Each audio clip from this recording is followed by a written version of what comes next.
ရှုတော့တစ်ခုကနေကဘာကြီးကိုကြည်လိုက်မယ်လူတိုင်းမှာအပြိုင်အဆိုင်တွေအခက်ခဲတွေအယူဆတွေဘယ်အရာမဆိုအောင်မြင်ရှင်တဲ့စိတ်နဲ့အားထုတ်နေကြတဲ့လမ်းတွေဒါပေမဲ့အောင်မြင်မှုကိုသူတို့ဘဝထဲဆွဲဆောင်နိုင်ထားတဲ့သူနည်းပါးပါတယ်ဒီနေ့ဗီဒီယိုမှာတော့အောင်မြင်မှုကိုဘဝထဲသို့ဆွဲဆောင်စေနိုင်မဲ့အမြင်တစ်တွေနဲ့ခေါ်ဆောင်သွားပါမယ်အောင်မြင်ရှင်တာလားဒါဆိုရင်အရင်ဆုံးပြောင်းတင်တာကမိတ်ဆွေရဲ့အတွင်းစိုက်ထဲကလမ်းဖောက်နေတဲ့ mindset ကိုပါ mindset ကိုပြောင်းတဲ့ဆိုတာအပြင်ကဘဝကိုပြုပြင်လိုက်တယ်လို့ဖြစ်နေတတ်ပါတယ်ငါဘဝကန်ဆိုးလိုက်တာလို့မတွေးပဲငါဘဝကိုပြုပြင်မယ်လို့ပြောင်းတွေးလိုက်ပါမိတ်ဆွေ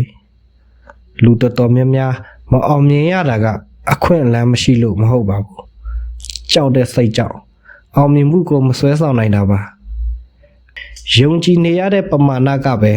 မိတ်ဆွေရဲ့ခီလန်းကိုတတ်မှတ်ပေးပါတယ်ဘဝကထင်တလောက်မလွယ်ကူပါဘူးလူတွေကမဖြစ်နိုင်ဘူးလို့ပြောနေတဲ့အချိန်မိတ်ဆွေရဲ့စိတ်ထဲကအတန်ကဖြစ်နိုင်တယ်လို့ပြန်လဲတုတ်ပြန်နိုင်မှအောင်မြင်နိုင်ပါတယ်ဖြစ်အောင်လုပ်ရှင်ကောင်းတဲ့အလေးကျင့်တွေလိုအပ်ပါတယ်မနေ့တိုင်းကိုစိတ်တည်ငြိမ်စေမယ့်အရာ10မိနစ်လောက်လုပ်ပါတရက်ကို100%လောက်ကိုကောင်းလာစေမယ့်အလေးကျင့်တစ်ခုပြီးတော့အလုံးနဲ့စွမ်းအားကိုစနစ်တကျအချိန်ကြီးဖို့လိုပါတယ်အောင်မြင်သူတွေကစောင့်ဆိုင်မနေပါဘူးအမြဲတမ်းအောင်မြင်ဖို့အတွက်လှုပ်ဆောင်နေကြပါတယ်လှုပ်ဆောင်ရတာအကျိုးမရှိဘူးလို့ထင်မြင်ရတဲ့အချိန်တွေရှိပါမယ်ဒါပေမဲ့တရက်နည်းနည်းချင်းစူးစမ်းပြီးလှုပ်ဆောင်သွားမယ်ဆိုရင်အနောက်ကိုပြန်လှည့်ကြည့်တဲ့အချိန်မိတ်ဆွေဟာ